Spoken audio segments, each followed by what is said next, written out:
नमस्कार, आप देख रहे हैं देश न्यूज। मैं हूं आपके साथ सूरज पाठक। हमारे खास कार्यक्रम डिबेट में आपका स्वागत है। डिबेट में आज हम बात करने वाले हैं कि इनहेरिटेंस पर हंगामा, लेकिन इसके अलावा जिस समय आज जो देखा जा रहा है, दूसरे चरण के प्रचार का आज आखिरी दिन था। 5 बजे दूसरे चरण में जिन जिन सीटों पर मतदान होना है वहां प्रचार थम गया है। लेकिन इस पूरे प्रचार में जो तमाम चीज़ें सामने आई हैं और जिन सीटों पर तीसरे चरण में चुनाव होना है वहाँ जिस तरह की सियासत देखी जा रही है, क्योंकि एक तरफ जहाँ खूबियों की बात हो रही है कि हमारी क्या खूबियाँ हैं, दूसरी तरफ विपक्षी की खामियां बताई जा रही हैं। इस परिदृश्य में बात करूं कि प्रधानमंत्री नरेंद्र मोदी ने हरदा में आज कहा है कि मैं आपसे कुछ मांगने आया हूं, और वो मेरे लिए नहीं, आपके बच्चों के उज्जवल भविष्य के लिए मांगने आया हूं और देश के उज्जवल भविष्य के लिए मांगने आया हूं। विकसित भारत के संकल्प को साकार करने के लिए मैं आपसे कुछ लेने आया हूं। मैं आपसे मांगता हूं आपका आशीर्वाद। ये बात उन्होंने हरदा में कही। इससे पहले अगर मैं प्रधानमंत्री ने कांग्रेस पर बड़ा हमला किया है और उन्होंने कहा है कि कांग्रेस धर्म के आधार पर आरक्षण देना चाहती है। कांग्रेस ने कर्नाटक में धर्म के आधार पर आरक्षण दे दिया है। कांग्रेस ने गैर कानूनी तरीके से एक चालाकी की है। पीएम मोदी मध्य प्रदेश के बड़तुमा में चुनावी सभा को संबोधित कर रहे थे और इस दौरान उन्होंने कहा कि कांग्रेस ओबीसी वर्ग की सबसे बड़ी दुश्मन है। कांग्रेस ने ओबीसी से उनका हक छीन लिया है। कांग्रेस ने सामाजिक न्याय की हत्या की है, संविधान की भावना को ठोकर पहुंचाई है। प्रधानमंत्री नरेंद्र मोदी ने कहा कि बाबा साहब का घोर अपमान किया है कांग्रेस ने। कर्नाटक में कांग्रेस ने धर्म के आधार पर जो आरक्षण दिया है, इसके लिए गैर कानूनी तरीके से एक चालाकी की है। मुसलमान की सभी जातियों को ओबीसी कोटे में डाल दिया है। कांग्रेस ने इन सबको ओबीसी में डालकर ओबीसी को जो हक मिलता था उसका बहुत बड़ा हिस्सा उनसे छीन लिया है। पीएम मोदी ने कहा कि कांग्रेस हमारी आस्था पर हमले करती है। अयोध्या में राम मंदिर की प्राण प्रतिष्ठा को ठुकरा दिया है। कांग्रेस को मंदिर और मंदिर जाने वालों से भी परेशानी है। कांग्रेस ने सागर में बन रहे महान दलित संत रविदास के मंदिर का भी विरोध किया था। आपको बता दें कि बड़तुमा वही स्थान है जहां से आज से 8 महीने पहले प्रधानमंत्री नरेंद्र मोदी ने संत रविदास के मंदिर का भूमि पूजन किया था और आज 8 महीने बाद लोकसभा चुनाव के परिदृश्य में वहीं उन्होंने सभा की है। बात है दलित वोटर्स को साधने की और इस तरह से विपक्ष पर हमले करने की।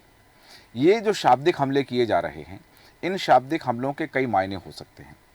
अपने पक्ष में मतदाता को लुभाना, साथ ही अपनी बात बताना, और जिस तरह से देखा जा रहा था, क्योंकि कई बार चर्चा में ये बात सामने आई है कि जब 2024 के चुनाव की शुरुआत हुई थी तब मुद्दे कुछ और थे, तब बातें कुछ और थी, तब परिदृश्य कुछ और था, तब इसका जो आवरण है वो कुछ और था।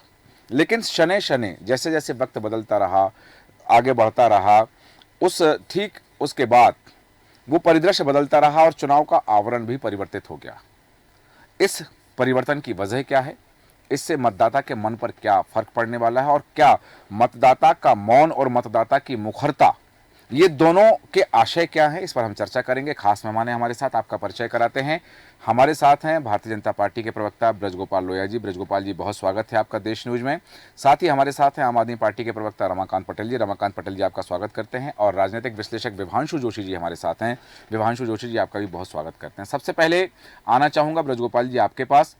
प्रधानमंत्री नरेंद्र मोदी ने कहा कि कर्नाटक में एक कानूनी चालाकी करते हुए कांग्रेस ने ओबीसी वर्ग के हितों पर कुठाराघात किया है और मुसलमानों को ओबीसी को मिलने वाले फायदे दे दिए हैं। दूसरी तरफ उन्होंने कहा है कि कांग्रेस आस्था पर आघात करती है, मंदिर और मंदिर जाने वालों से कांग्रेस को परेशानी है। चुनाव के पहले चरण के मतदान के बाद, क्योंकि जब तक पहला चरण का मतदान नहीं हुआ था तब तक इस तरह की बातें नहीं थी। हाँ, भारतीय जनता पार्टी अपनी उपलब्धियां बता रही थी कि 10 साल में हमने देश के लिए, जनता के लिए क्या किया है।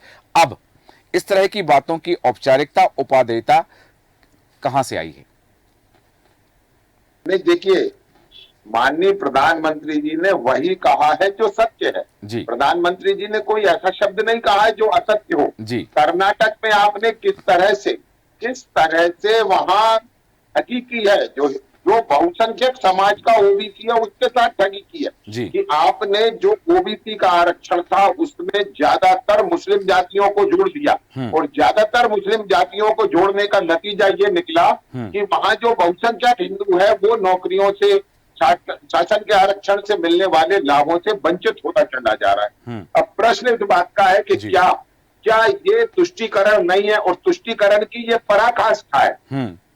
अभी तो आप ये करते थे कि सामान्य जो बहुसंख्यक वर्ग है उसके थोड़े थोड़े हित काटकर उन्हें अल्पसंख्यकों को देते थे और ये कहते थे कि देश के संसाधनों पर पहला अधिकार मुसलमानों का है। परंतु ये तो आपने पहला अधिकार नहीं, पूरा अधिकार उन्हें देने का प्रयास हो रहा है। दूसरा है जो प्रधानमंत्री जी ने कहा है कि क्या इनहेरिटेज टैक्स लेंगे आप, सबसे बड़ा मुद्दा है आज का इनहेरिटेज टैक्स। हम उस देश में रहते हैं, उस देश में हमने जन्म लिया है, जिस देश की संस्कृति ये हमें बताती है कि हम अपनी आने वाली पीढ़ी की चिंता करते हैं और उनके लिए कुछ संपत्ति, पैसा, सोना ये उनके लिए छोड़कर जाने की सोचते हैं। ये प्रधानमंत्री जी ने कहा है कि एक बूढ़ी माँ की ये इच्छा रहती है कि वो अपने नाती पोतों के लिए भी कुछ छोड़कर जाए। परंतु सैम पित्रोदा जी जिस भाषा में बात कर रहे हैं वो भाषा अलग से ये बताती है और सैम पित्रोदा जी से कांग्रेस किनारा नहीं कर सकती है क्योंकि सैम पित्रोदा जी स्वयं राहुल गांधी जी के भी सलाहकार हैं और सैम पित्रोदा ही राजीव गांधी जी के सलाहकार भी रहे और श्रीमती सोनिया गांधी के सलाहकार की भूमिका में भी रहे। ये बहुत महत्वपूर्ण है कि कांग्रेस किस तरह भारतीय आस्थाओं पर चोट कर रही है, भारतीय संस्कृति पर चोट कर रही है। ये दरअसल इनहेरिटेज टैक्स सबसे ज्यादा जो भारतीय मान्यताएं हैं उनको प्रभावित करने वाला है। और तीसरा बात जो सबसे महत्वपूर्ण है कि कांग्रेस पार्टी ने जो अपने घोषणा पत्र में कहा है कि हम एक्सरे करेंगे, सर्वे कराएंगे, जिन लोगों के पास धन है, संपत्ति है, उसका हम सर्वे कराएंगे और उस सर्वे के बाद जिनके पास नहीं है उन्हें हम दे देंगे। यानी एक दो बच्चे वाले कमाएंगे, परिश्रम करेंगे, देश का निर्माण करेंगे और उन लोगों में बांट दिया जाएगा जो केवल बच्चे पैदा करने में लगे रहेंगे। इससे ज्यादा देश का दुर्भाग्य कुछ हो नहीं सकता। ठीक है, वापस आता हूं आपके पास में। आपने जो बात कही है, विरासत टैक्स की बात कही है, सैम पित्रोदा का उल्लेख किया है आपने। हालांकि हम इस विषय पर भी चर्चा कर रहे हैं, लेकिन साथ में प्रधानमंत्री नरेंद्र मोदी के उन तमाम शब्द जो उन्होंने विपक्ष पर हमला करते हुए कहा, उन पर भी चर्चा करें। वापस आऊंगा आपके पास में, लेकिन इस समय रमाकांत जी आपके पास आना चाहूंगा। बात वही प्रधानमंत्री नरेंद्र मोदी जो कह रहे हैं, टैक्स की बात हो रही है, यहाँ पर धर्म की बात हो रही है, आरक्षण की बात हो रही है और कानूनी चालाकी की बात हो रही है। क्योंकि जिस तरह से देखा गया, जब कांग्रेस का घोषणा पत्र आया, हालांकि उसके बाद में जो घटक दल हैं कांग्रेस के साथ में, विपक्षी गठबंधन के साथ में, उनके कई घटक दलों के अपने अपने घोषणा पत्र भी आए हैं। लेकिन जब कांग्रेस का घोषणा पत्र आया, जैसे न्याय पत्र नाम दिया गया, तो जो दल हैं साथ में, उन दलों ने उसका विरोध नहीं किया, मतलब वो उनकी सहमति रही है। तो आम आदमी पार्टी की भी सहमति थी। यदि आम आदमी पार्टी की सहमति थी कि प्रॉपर्टी का सर्वे कराया जाए और जो कम बच्चे वाले हैं, जैसा कि अभी ब्रजगोपाल जी ने जो बात कही कि जिनके 2 बच्चे हैं वो मेहनत से कमाएं और जिनके ज्यादा बच्चे हैं उनको बांट दिया जाए, आप कितना इत्तेफाक रखते हैं इस बात से कि आप सहमत हैं इस बात से? सूरज जी, पहली बात तो ये कि मुझे लगता है कि घोषणा पत्र पहले सामने रख लेना चाहिए, उसके बाद इस पे चर्चा करना चाहिए। ब्रजगोपाल लोया जी को पढ़ लेना चाहिए और अगर इन्होंने पढ़ा हो तो मुझे लगता है इन्हें अपने आंखों के चश्मे का नंबर बदल लेना चाहिए। एक बात। दूसरी बात, असली जो मुद्दा था आज कि प्रधानमंत्री जी भोपाल आ रहे हैं, ये वही भोपाल है जहां पिछली बार प्रधानमंत्री जी आए थे और यहीं से अजीत पवार को जेल भेजने की बात कर रहे थे, चक्की पीसिंग कर रहे थे। तो लोया जी बताएंगे कि जेल मतलब भाजपा होती है क्या, क्योंकि वो जेल तो नहीं गया, लेकिन भाजपा में जरूर चला गया, उप मुख्यमंत्री भी बन गया। तो ये तो लोया जी बतलाएं, इनकी नैतिकता है। और ये जो वसूली और वसूल के जो है बांटने की बात कर रहे हैं, बिल्कुल वसूलना चाहिए, उन लोगों से वसूलना चाहिए जिन लोगों को प्रधानमंत्री जी ने 15 लाख करोड़ रुपया, इस देश की गरीब जनता का 15 लाख करोड़ रुपया दे दिया है, चोरी छिपे दे दिया है। आम जनता का टैक्स का पैसा था वो, जो जनता की भलाई में लगाना था, अपने 2-4 पूंजीपतियों को दे दिया। तो उस पैसे को तो वसूलना चाहिए और वसूल के वो देश की 140 करोड़ जनता के हित में लगना चाहिए। हमारा तो सीधा कहना है। आपने कहा कि वो पैसा देश की 140 करोड़ जनता के हित में लगा। कुछ सवाल आपने पूछे हैं ब्रजगोपाल जी से, उन सवालों को लेकर वापस आऊंगा मैं आपके पास में। लेकिन अभी विभांशु जी आपके पास आना चाहता हूं कि बात हुई, एक टैक्स की बात हुई, बात हुई धर्म के प्रति आरक्षण की, बात हुई जो उन्होंने कहा कि मैं आपसे कुछ मांगने आया हूं, मैं आपके बच्चों का भविष्य आपसे मांगने आया हूं। इसका आशय क्या समझा जाए, पहली बात। और दूसरी जो उन्होंने कहा कि कर्नाटक में धर्म के आधार पर आरक्षण दे दिया है, तो एक कानूनी चालाकी की बात कही है। यदि इस तरह की बात सामने आ रही तो पूरे देश में एक नए तरह के वातावरण, एक नए तरह की चर्चा को जन्म मिल जाएगा फिर तो। जी देखिए, जो माननीय प्रधानमंत्री श्री नरेंद्र मोदी जी जो बात कह रहे हैं, वो अपने घोषणा पत्र को लेकर बात जी। लगातार कह रहे हैं। उनके घोषणा पत्र में उनकी बातें स्पष्ट हैं। उनके घोषणा पत्र में 23 बड़ी बातें उन्होंने कही है। जी। उसमें प्रमुख रूप से वो बात करते हैं, गरीब की बात करते हैं, उसमें युवा की बात करते हैं, उसमें वो किसान की बात करते हैं, उसमें वो महिलाओं की बात करते हैं। जी। तो इन चारों में ये जो ज्ञान है, GYAN, इन चारों में कहीं भी किसी तरीके के धर्म और जाति की बात नहीं है। गरीब मतलब सारे गरीब, हाँ। युवा मतलब सारे धर्म जाति के जी। युवा, किसान सभी धर्म जाति के युवा, और महिलाएं तो सभी धर्म जाति की। तो भारतीय जनता पार्टी जो अपने घोषणा पत्र से मोदी जी बात कर रहे हैं, वो ज्ञान की बात कर रहे हैं, महिलाओं की बात कर रहे हैं, उनकी बात कर रहे हैं। वहाँ किसी धर्म विशेष के व्यक्तियों को तुष्टिकरण की कहीं बात नहीं करी। दूसरी, भारतीय जनता पार्टी का जो आप घोषणा पत्र, जिसे उन्होंने संकल्प पत्र अपना नाम दिया है, उसको आप पढ़ेंगे तो वो बात करते हैं विकसित भारत 2037 की। तो जो आपने सवाल किया ना कि वो बात कर रहे हैं कि अपने बच्चों का भविष्य की चिंता करिए, तो बच्चों का भविष्य अर्थात 2037 का भारत कैसा होगा, हाँ। यदि वो किनके हाथों में होगा। उनका यही कहना है मोदी साहब का कि क्या विकसित भारत का 2037 का जो भारत है वो ऐसे लोगों के हाथ में आप दे देंगे जो आरक्षण की बात करते हैं, आरक्षण में बंटवारे की बात करते हैं। देखिए, संविधान साफ तौर पर कहता है, और सुप्रीम कोर्ट के अनेक फैसलों में, कि आरक्षण को 50% से नहीं बढ़ाया जा सकता। हाँ।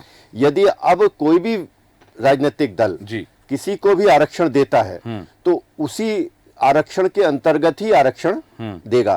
तो ये तो निश्चित है कि यदि किसी नए व्यक्ति को आरक्षण में शामिल किया जाता है तो जिसको आरक्षण का लाभ वर्तमान में मिल रहा था जरूरतमंद को, उसके उस आरक्षण के लाभ से वो वंचित हो जाएगा। तो ये अपनी बात उन्होंने जैसा कि आपने बताया वो रखी है। तो मुझे लगता है प्रधानमंत्री श्री मोदी जी अपने घोषणा पत्र को लेके जनता के बीच में जा रहे हैं। और जो अभी विरासत टैक्स की बात करी, आम आदमी पार्टी के हमारे साथी ने भी बड़ी अच्छी बात करी कि जो लोग लूट के ले गए उनसे तो पैसा लेना ही चाहिए। हाँ। इसीलिए लगातार मोदी जी की जो सरकार है, हाँ, वो उनकी जितनी एजेंसीज हैं, ईडी हैं और CBI है, वो लगातार ऐसे भ्रष्ट लोगों के यहाँ छापे मार रहे हैं। हाँ। और लगातार संपत्तियां उनको मिल भी रही हैं, जिस पर पक्ष विपक्ष अपनी अपनी बातें रख रहा है। मैं तो गवर्नमेंट एजेंसीज के छापे की बात कर रहा हूँ। लेकिन जो विरासत टैक्स की बात सैम पित्रोदा जी ने कही, हाँ, वो बिल्कुल अलग बात है जी। वो अमेरिका में चलने वाला एक कानून है जिसके तहत संपत्ति, जो अर्जित संपत्ति होती है परिवार की, वो यदि वो व्यक्ति नहीं रहता है तो उसके परिवार में जब निचले स्तर पे जब आती है, निचले वंश में आती है, तो संपत्ति का एक बड़ा हिस्सा जो है सरकार के पास चला जाता है। तो निश्चित तौर पर ये जो कानून अमेरिका के लिए उचित हो सकता है, लेकिन अभी भारत विश्व गुरु बनने की तरफ बढ़ रहा है जी। एक जो भारत हम तीसरी अर्थव्यवस्था की तरफ जा रहे हैं। 2027 में ऐसा माना जा रहा है कि भारत दुनिया की तीसरी अर्थव्यवस्था बन जाएगा। तो ऐसे में ये इस तरीके के कानून अभी स्थिति में जो कांग्रेस के प्रमुख व्यक्ति हैं सौम्य पित्रोदा जी, यदि वो कहते हैं तो ये थोड़ा सा चिंता का विषय इसलिए बन जाता है कि हाल में ही 21 अप्रैल को अभी जो चिदम्बरम साहब है कांग्रेस के नेता जी, उन्होंने अपने एक कार्यक्रम में बोला कि मैं घोषणा पत्र कमेटी का चेयरमैन हूं, और घोषणा पत्र कमेटी में CA को हमने रिपील करने की बात नहीं कही है, लेकिन मैं यहां पर कह रहा हूं कि हम CA को रिपील करेंगे। ठीक है। तो देखिए, कहीं ना कहीं कांग्रेस की कुछ हिडन बातें हैं जो अभी घोषणा पत्र में नहीं दिखाई दे रही है। ठीक है। कहीं ऐसा ना हो सैम पित्रोदा जी वाली भी कोई हिडन बात हो जो अभी कांग्रेस के घोषणा पत्र में नहीं स्पष्ट तौर पर आई है। ठीक है, आपने कहा कि कुछ हिडन चीजें हो सकती हैं। हालांकि प्रधानमंत्री नरेंद्र मोदी ने भी यही कहा है कि घोषणा पत्र की का जो हिडन एजेंडा है वो सामने आया है। आप वापस आता हूँ आपके पास में। कांग्रेस प्रवक्ता अभिषेक गौर जी हमारे साथ जुड़े। अभिषेक जी, बहुत स्वागत है आपका देश न्यूज में। अभिषेक जी, आप तक हमारी आवाज आ रही है? अभिषेक जी से हम पुनः संपर्क करेंगे, लेकिन जैसा कि ब्रजगोपाल जी के पास आना चाहूँगा। ब्रजगोपाल जी, कुछ सवाल खड़े किए थे अभी रमाकांत जी ने कि उन सवालों का जवाब देंगे ब्रजगोपाल जी, कि उन्होंने उल्लेख किया था, वो चक्की पीसिंग एक शब्द का उल्लेख किया था कि वो वापस चलेगा, तो उन्होंने कहा कि क्या भारतीय जनता पार्टी जेल है? सबसे पहले उनकी बात का जवाब दे दीजिएगा, फिर मैं अपना सवाल लेकर आपके पास आता हूँ। रमाकांत पटेल जी पार्टी के घोषणा पत्र की चर्चा नहीं है और उनके किसी चीज कारण पे चर्चा नहीं है, क्योंकि मध्य प्रदेश में सारी सीटों पर जमानत हो चुके हैं। आज उम्मीदवार लड़ाने का साहस भी नहीं कर पाए। हाँ। उनकी जिनकी पूरी पार्टी लगभग पूरी पार्टी जेल की यात्रा कर रही है भ्रष्टाचार के आरोप में। ये लगभग देश के इतिहास में पहला बार है कि मुख्यमंत्री अपने मंत्रियों सहित जेल में है, सहयोगियों सहित जेल में। अब दूसरी बात करता हूँ, देखिए एक विभांशु जी ने एक प्रश्न खड़ा किया कि अमेरिका के टैक्स की जो आप इनहेरिटेंस टैक्स की बात कर रहे हैं, तो ये तो वही हुआ ना जिसके कारण 1957 में रानी लक्ष्मीबाई ने युद्ध लड़ा था। कि ये डलहौजी की विलय नीति और इस टैक्स में क्या फर्क है? कि जिसका कोई सीधा वारिस नहीं है वो सरकार उसे ले लेगी, हैंड ओवर कर लेगी, टेक ओवर कर लेगी। देखिए कांग्रेस पार्टी की समस्या ये है और पूरे विपक्ष की समस्या है कि इत्तेफाक यह है कि ये आम आदमी पार्टी के प्रवक्ता कांग्रेस का यहाँ समर्थन कर रहे हैं और यही विरोध कर रहे हैं पंजाब में। बड़ा दुर्भाग्य है, समझ नहीं आता इनका। विपक्ष की कोई लाइन तय नहीं है। और एक बात और मैं कहता हूँ, कांग्रेस पार्टी का वो मुझसे कह रहे थे घोषणा पत्र पढ़ लीजिए, पृष्ठ 7 में पैरा 2 में लिखा है मेरे भाई, पढ़ लीजिए कि हम पूरे देश की संपत्तियों का पहले वो कराएंगे सर्वे और उसके बाद हम उसका वितरण करेंगे, समान वितरण करेंगे। यानी जिसने कमाया है वो प्रॉपर्टी उन लोगों को दे दी जाएगी जो नहीं कमा पाए। और जो नहीं कमा पाए, देखिए एक और प्रश्न उन्होंने कहा था कि इस देश के 140 करोड़ लोगों का हक है इस देश के पैसे पर। बिल्कुल सच कहा रमाकांत पटेल जी आपने। इसीलिए तो नरेंद्र मोदी जी ने 80 करोड़ गरीबों को निःशुल्क राशन देने की बात कही है 2020 से 2029 तक। इसीलिए तो किसान सम्मान निधि खाते में जा रही है क्योंकि ये उनका हक है। इसीलिए तो महिलाओं के लिए भिन्न भिन्न योजनाएं आ रही हैं। आज करोड़पति दीदी, लखपति दीदी की बात हो रही है जो 1 करोड़ बन चुकी है देश में और 3 करोड़ का लक्ष्य है।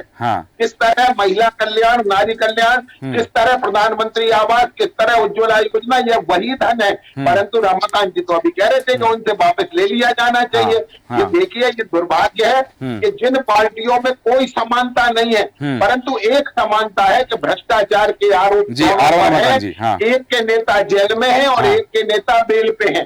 केवल इतना फर्क है, इसलिए इनमें समानता झलकती है। ठीक है, आपने कहा कि ये जो तमाम चीजें हैं और आपने 1857 के कानून का उल्लेख भी किया है, लेकिन यहाँ एक बात जो बात आपने कही है कि देश के नागरिकों की समानता की बात यदि की जा रही है और आपने ये भी कहा कि कहाँ किस बात का उल्लेख है। हालांकि रमाकांत जी कुछ कहना चाह रहे थे, वापस आऊंगा आपके पास, लेकिन अभिषेक गौर जी हमारे साथ जुड़े हैं। अभिषेक जी आप तक मेरी आवाज आ रही है?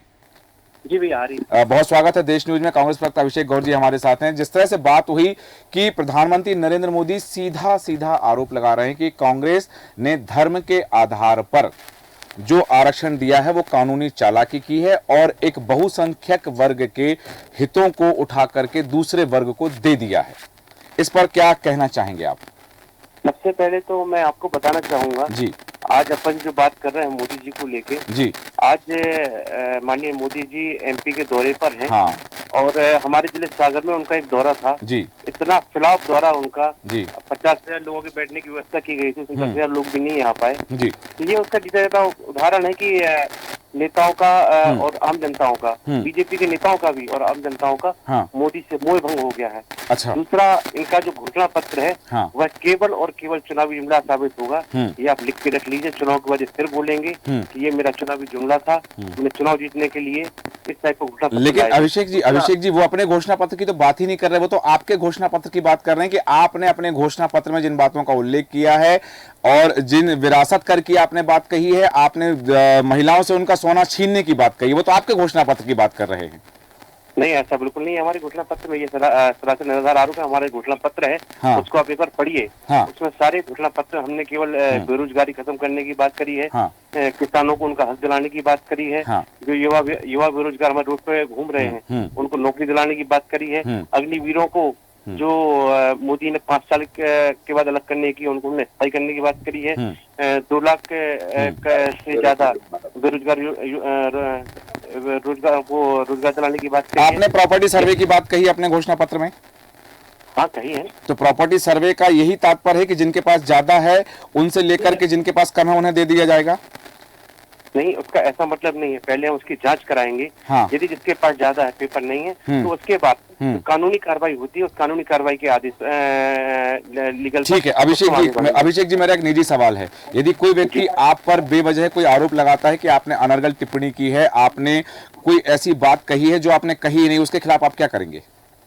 उसके लिए कोर्ट है, कोर्ट जाएंगे। तो फिर मोदी जी के खिलाफ अभी तक क्यों नहीं गए आप, जब वो कह रहे हैं कि घोषणा पत्र में ऐसी बात लिखी है? आ रहा हूँ ब्रज गोपाल जी आपके पास। जी, मोदी जी के खिलाफ हम लोग 1000 से ऊपर याचिकाएं कोर्ट में दायर कर चुके हैं। हाँ। चूंकि उनकी सरकार है, कोर्ट उन याचिकाओं को एक्सेप्ट नहीं कर रही है। अच्छा, समय आएगा कोर्ट, मतलब न्यायालय निष्पक्ष नहीं है? आप निष्पक्षता पर सवाल खड़े कर रहे हैं न्यायालय की? वो तो जब जिनकी सरकार है हम पे याचिका दायर कर रहे हैं, तो कोर्ट का पहला फर्ज है कि अपनी हमारी याचिका दायर करे। चुनाव आयोग से हम लोग मिलने के लिए समय मांग रहे हैं। 5-5, 6-6 महीने से हमारे नेता लगे हैं। जी बिल्कुल, आप ही के पास आ रहा हूँ ब्रज गोपाल जी। ठीक है अभिषेक जी, आप बने रहे हमारे साथ में। ब्रज गोपाल जी आप कुछ कहना चाह रहे हैं अभिषेक जी की बात पर? मुझे सिर्फ इतना कहना है कि अभिषेक जी ने चाहे सागर की सभा के विषय में कहा हो, और चाहे प्रधानमंत्री जी पर मुकदमा दर्ज करने के बारे में कहा हो, इन दोनों बातों से केवल एक चीज सिद्ध होती है कि कांग्रेस और विपक्ष की पार्टियों के आंख और कान दोनों बंद है। केवल मुंह चलाने का काम ये विपक्ष और कांग्रेस पार्टी कर रही है। ठीक, मैं आपसे फिर कह रहा हूँ, सबसे शानदार सभा सागर की हुई है एक बार। और दूसरी बात बता दूं आपको कि प्रधानमंत्री के खिलाफ आप कभी कोर्ट नहीं गए। न्यायालय किसी के साथ अन्याय नहीं करता, वो न्याय करने के लिए कभी आप कोर्ट के साहस नहीं है, ना आपके नेताओं में साहस है, क्योंकि कोर्ट सत्य और तथ्य पर आधारित होता है। कोर्ट आपके मुंह चलाने का है, कोर्ट सत्य देखता है और तथ्य देखता है। वापस आ रहा हूँ आपके पास में। हमने तो आपके जेल का काम 2010 से 2000 तक और न्यायालय के माध्यम से प्रोग्राम किया है, परंतु हमारे पास भी थे और हमारे पास सबके भी। चलिए ठीक है ब्रज गोपाल जी, वापस आता हूं और बता दूं कि शैलेंद्र मिश्रा शैली जी राजनीतिक विश्लेषक हमारे साथ जुड़े हैं। बहुत स्वागत है शैलेंद्र जी आपका। वापस आऊंगा आपके पास में शैलेंद्र जी, लेकिन अभी रमाकांत जी आपके पास आना चाह रहा हूं। आप ब्रज गोपाल जी की बात पर कुछ कहना चाह रहे थे, कुछ टिप्पणी करना चाह रहे थे। देखिए, लोया जी को सुन रहा था, ये दूसरे के घोषणा पत्र पे तो बड़ी बड़ी बातें करते हैं, प्रधानमंत्री जी बड़ी बड़ी बातें करते हैं। मैं याद दिलाना चाहता हूँ, ये गजनी ना बने। 2014 में इन्होंने क्या घोषणा पत्र दिया था कि हम महंगाई कम करेंगे, हम रोजगार देंगे, हर साल 2 करोड़ रोजगार देंगे, हम नौकरी देंगे। ये कहा था इन्होंने कि भ्रष्टाचार खत्म करेंगे। आज आप देखिए क्या स्थिति है। मध्य प्रदेश के अंदर प्रधानमंत्री आवास जिंदा लोगों को नहीं दिया गया, मुर्दा लोगों को दिया गया, जो भूत बन गए हैं उनको दिया गया प्रधानमंत्री आवास। आपके बड़े धैर्य से सुन रहा था मैं आपको, बड़े धैर्य से सुन रहा था। आज हरदा में प्रधानमंत्री जी हरदा में थे कुछ दिन पहले। अरे भाई सुन लीजिए, धैर्य से सुन लीजिए, आपके बीच में नहीं बोल रहा हूं। कितना झूठ बोलेंगे प्रधानमंत्री जी, झूठ बोलते हैं। मुझे ये बात सोच सोच के, सुन के, देख के शर्म आती है। प्रधानमंत्री झूठ बोलता है। अब सुन लीजिए भाई, आपके बीच में नहीं बोला हूँ, आगे बोलने नहीं दूंगा। सुन लीजिए, आगे बोलने नहीं दूंगा। लोया जी सुन लीजिए, आपसे तेज बोल सकता हूँ। सुन लीजिए, आज हरदा में थे माननीय प्रधानमंत्री, नहीं है हरदा में थे, हरदा में ठीक है फैक्ट्री में। ठीक है ब्रज गोपाल जी, वापस आता हूँ आपके पास में। ठीक है रमाकांत जी, कम शब्दों में अपनी बात खत्म करें। मैं बिल्कुल कम शब्दों में बोलता हूँ। आज हरदा में थे प्रधानमंत्री जी, अभी उनको जिक्र करना चाहिए कि उनकी सरकार में जो उस धमाके में जो लोग घायल हुए, जिन लोगों की मौत हुई, उनका ये सही आंकड़ा नहीं दे पाए, उसके लिए हरदा की जनता से इनको माफी मांगनी चाहिए। ठीक है, और लास्ट बात, ठीक है, लास्ट बात जी, लास्ट बात, क्योंकि प्रधानमंत्री जी मध्य प्रदेश के दौरे पे हैं, तो मैं आशा करता हूँ, और मध्य प्रदेश के युवा और मध्य प्रदेश की जनता आशा करती है कि यहाँ पे आए हैं तो व्यापम घोटाले का जिक्र करें, उनके दोषियों को सजा दिलाने की बात करें, पटवारी भर्ती। ठीक है, आपकी बात लेके ब्रज गोपाल जी की तक जाऊंगा मैं, बिल्कुल जरूर जाऊंगा। लेकिन शैलेंद्र मिश्रा जी, आपसे जानना चाहूंगा, जिस विषय पर हम चर्चा कर रहे हैं कि प्रधानमंत्री नरेंद्र मोदी एक तरफ कह रहे हैं मोदी जी की कर्नाटक में धर्म के आधार पर आरक्षण की जो नीति कांग्रेस ने अपनाई है वो एक चालाकी है, कानूनन चालाकी है, और उस चालाकी के तहत एक वर्ग विशेष के हितों को लेकर के दे दिया जाएगा दूसरे वर्ग को। और लोया जी ने भी अभी जो बात कही कि जो बात इसमें है कांग्रेस के घोषणा पत्र में कि 2 बच्चे वाले जो लोग मेहनत करके कमाएंगे उनकी संपत्ति लेकर के यदि कांग्रेस की सरकार आई तो ज्यादा बच्चे वालों को दे दी जाएगी। सूरज जी देखिए, पहली बात तो क्योंकि भारत में चुनाव है, भारत के भीतर है, हाँ, और लगभग 100 करोड़ मतदाता इसमें हिस्सा ले रहे हैं। 80 करोड़ लोग मुफ्त का राशन भी ले रहे हैं, हम सभी लोग देख रहे हैं। ये मैनिफेस्टो की किसी पॉइंट को लेकर लगातार चर्चा चल रही है, और खुद इसमें प्रधानमंत्री मोदी जी ने मोर्चा संभाल लिया भाजपा की ओर से। हाँ।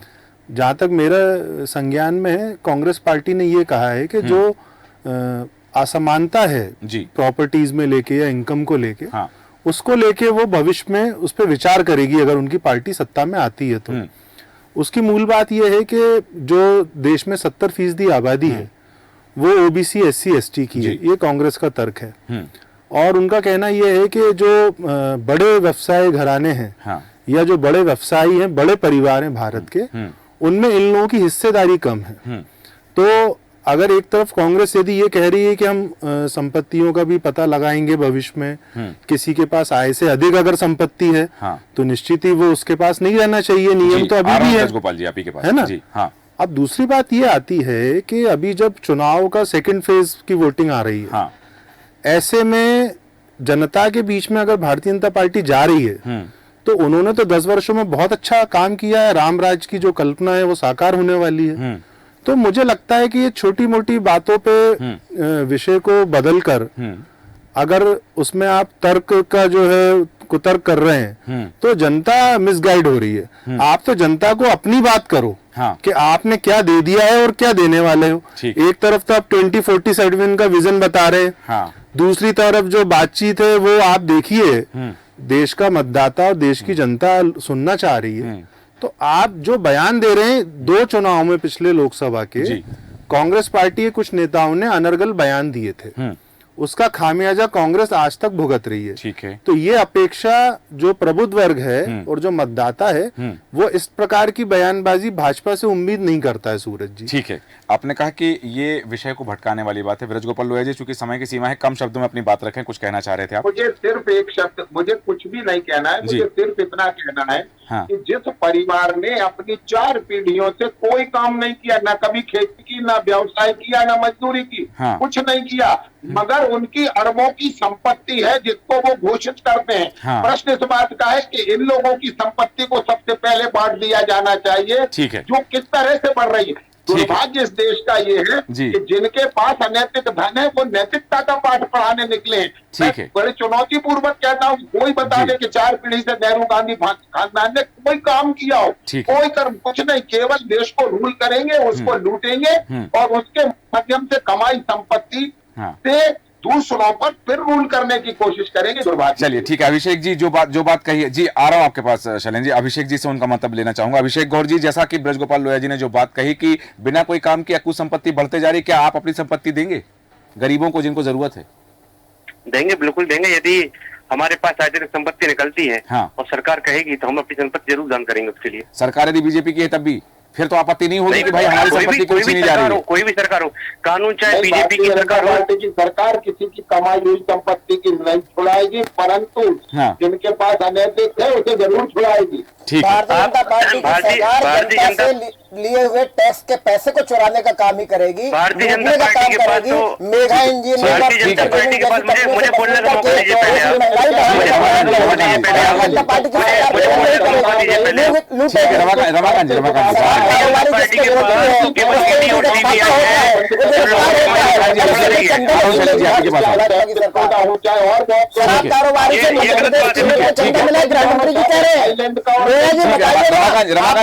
अभिषेक की बात पूरी हो जाने दीजिए। अभिषेक जी को मिल गया क्या? चलिए ठीक है, रमाकांत जी, अभिषेक जी अपनी बात पूरी करें कम शब्दों में।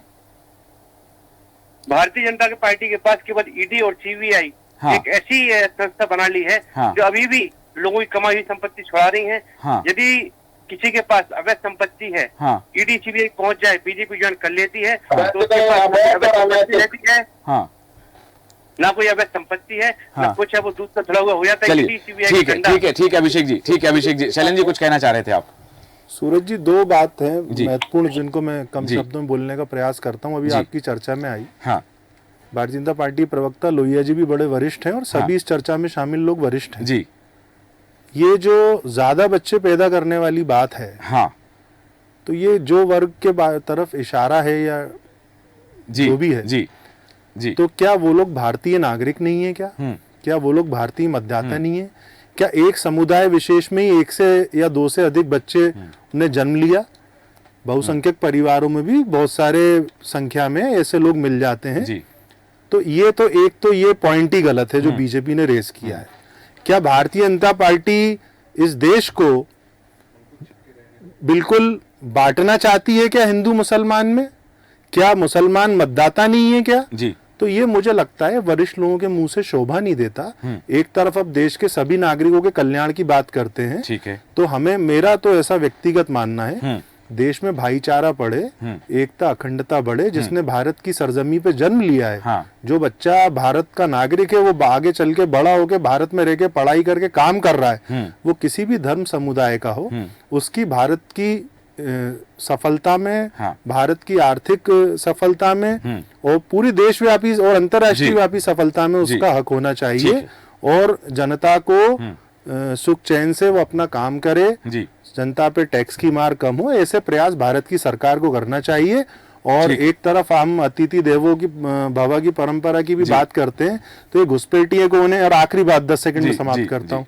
आय से अधिक संपत्ति के मामले में भारत में कानून बना हुआ है, आयकर व्यवस्था है, समय समय पे इनकम टैक्स है, ईडी है, सारी एजेंसीज अपना काम करती हैं और एजेंसीज अच्छा काम करती हैं। उसी का नतीजा है कि दिल्ली जैसे प्रदेश के जो मुख्यमंत्री हैं वो इस वक्त जेल में हैं, उनके ऊपर भी जो गंभीर आरोप सिद्ध करना चाह रही हैं एजेंसीज, जो अभी हुए नहीं है। तो ये देश की न्याय व्यवस्था है, इसलिए मुझे नहीं लगता कि चुनाव के वक्त ऐसी कोई बातें करके लोगों को अलग अलग भटकाना चाहिए। ठीक है, विभांशु जोशी जी आपके पास आना चाहूंगा। सारी चर्चा आपने सुनी है, एक तरफ जहां कहा जा रहा है कि जिनके पास अकूत संपत्ति है, बिना काम की इकट्ठी हो रही है, उनको भी जमा करनी चाहिए, वो उनको भी बांटना चाहिए। दूसरी तरफ धर्म की बात आ रही है कि कर्नाटक से शुरुआत हुई है और अन्य कानूनन चालाकी की गई है धर्म को लेकर के। अब ये चुनाव किस दिशा में जा रहा है?